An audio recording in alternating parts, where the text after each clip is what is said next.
Yo, kamusta po tayo? Dito lang po tayo ngayong tanghaling ganap tayong ulang kasama ko si Kitkit at si Gatkat. Oops, may nakita nga po akong puso dito pero maliit pa.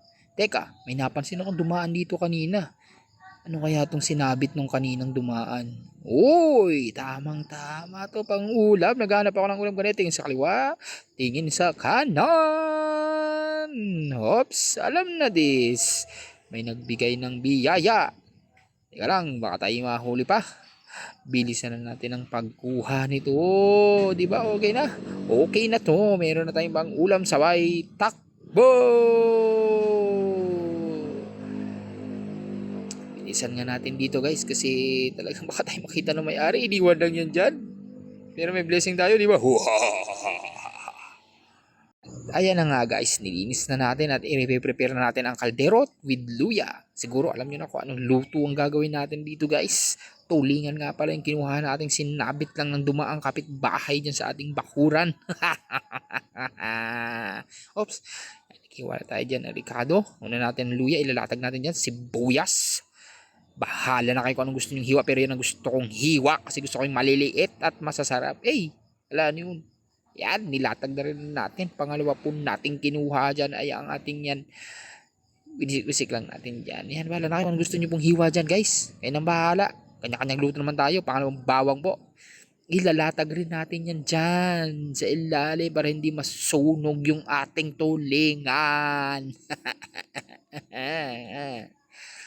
So ayan guys, lalagyan ko pa rin yan na pampasarap lang yung pampasarap dyan. Eto guys, kamatis. Pampagana ng kutis. Pampaganda pala ng kutis. Latag-latag natin yun dyan para sumarap ang ating ulam sa tanghalian. Bigay ng ating mga dumadaang sinabid sa bakuran. Ayan na po, ilatag lang natin yan guys. Yan, sasarap na yan. Okay na? Okay na to. Oops, i-prepare na rin natin ang pitsay. Yan po ang pitsay na mula sa kapitbahay. Di ba dami? Basta meron kang kapitbahay, meron kang gulay. Yan pong tatlong pirasong talong kinuha natin sa may bakuran. At ang siling pansigang at ang pamientang wasak. Alam niyo na ang ulam dun. Alam niyo na ang luto dyan, di ba? Oops.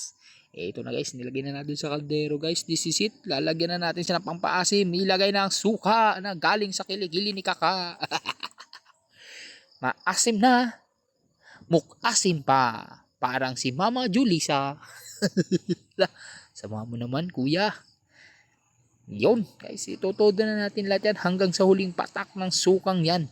Para mangasim at maluto yan. Mas masarap yan, guys, bago gataan ng ating tulingan. Pinapaksiw muna yan para mas yung lasa. Okay na, ibudbud ng pamilyang wasak. Ang sabi nga ng bata, pamilyang wasak. Paminta pala. Pamilya. Okay guys. Okay na to. Budburan na rin natin ang pampaalat galing sa tubig dagat. Yan. Ang asin ng Pangasinan. Oops. Okay na to. Silaban na natin yan. Plok. Oh. Okay na yan. Ito na guys. Samahan nyo ko. Okay na to. Yan na. Takpan natin yan. Habang mo pinakukulo yan, i-prepare na natin tong ating pechay. Pinaghihiwalay ko nga pala guys yan yung stock tsaka yung leaves. Yes, English. Wow, ang galing. Oops, pero dire-diretso pa rin tayo dyan. Paghiwalay natin yan kasi mas madaling maluto guys yung dahon kaysa sa kanyang tangkay. So itong talong guys, pinaghati ko sa dalawa pero medyo malaki yata yun. So gagawin natin, tatluhin natin yan. Tapos isang piraso guys, 4 yan. Diba? Sama na natin yung may uod guys, lamang tiyan din yan. Kasi 3 piraso na yung talong natin guys. Pwede na yan. Diba? Tama na yan. Ganun din yan eh. Okay na to. Sili. Oops, wag. At may batang kakain. Gata. At instant. Lagyan natin ng may tubig para masarap. And 1, 2, 3. Go! Gata na yan. Charang! Kabilis. Ayan na guys. Kumukulo na at nilagyan na natin yung stock ng ating pechay. At nilagyan na natin yung talong. Talaga naman. Super lolong. Sarap. Kaya may kaubos na naman ang bahaw nito mga kaibigan. Kaibigan, kapitbahay, kakain na tayo. Shoutout nga pala dun sa kapitbahay namin nag-iwan dito ng tulingan sa may bakuran ha. Salamat at meron na kaming tanghalian. Ilagay na rin natin ang pechay. Sing. Ayan guys, ito na, lagyan na natin kakangkata. Oops! Charing! Diba? Lagyan natin ng konting asin guys kasi medyo tumabang siya. Gawa na medyo dumami yung sabaw. Alog-alogin lang natin. Ilagay ang kakang gata na mula pa sa magata at kinuha sa niyog ng damang-gata. Ano daw? Oops, tinaktak ng tinaktak para ang sulit ang sabaw. Hop, yeah, ilang minuto lang. Okay na. Hanapin talaga guys yung buntot kasi request ni Boss Madam. Kailangan to may pirito at yan ay masarap ang pereto. Yan, shout out naman sa Dada Cooking Oil dyan, oh. Baka naman. Oops, kailangan muna nating maglambing. Pero mas masarap daw ang luto pag mayroong paglalambing. Yun.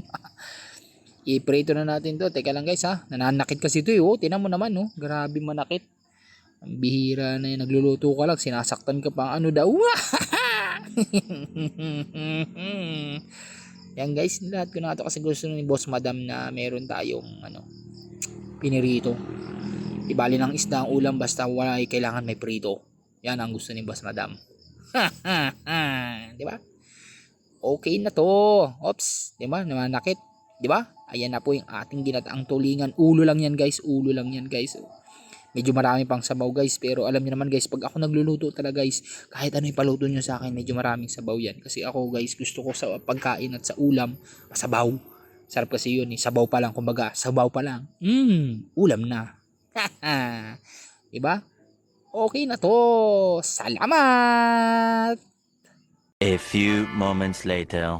Ano po yun? Ano po yun?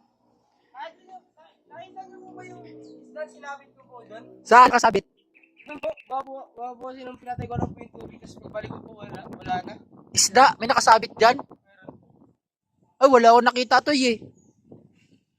Sorry ha. Sige. Salamat po.